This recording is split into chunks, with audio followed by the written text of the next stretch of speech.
কেমন আছেন সবাই? দেখুন আমার পাখির অবস্থা। বাটিতে খাবার দিয়েছি, কিন্তু বাটিতে খাবে না, বসে আছে আমি কখন খাওয়াবো।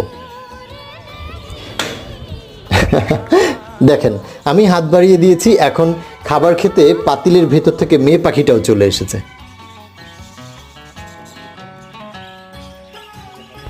মেয়ে পাখিটা সম্ভবত ডিম পারবে, হাঁড়িতে যাতায়াত করছে। খুবই লক্ষ্মী পাখি দুটো, হাতে খাবার খাচ্ছে, দেখতে পাচ্ছেন তো। এভাবে আমার অনেক সময় যায়, কারণ অনেকগুলো পাখিকেই এরকম হাতে খাওয়াতে হয়, আর ওরা অপেক্ষা করে কখন আমি খাওয়াবো। এই পেয়ারটা কেমন হয়েছে আপনারা আমাকে কাইন্ডলি কমেন্ট করে একটু জানাবেন।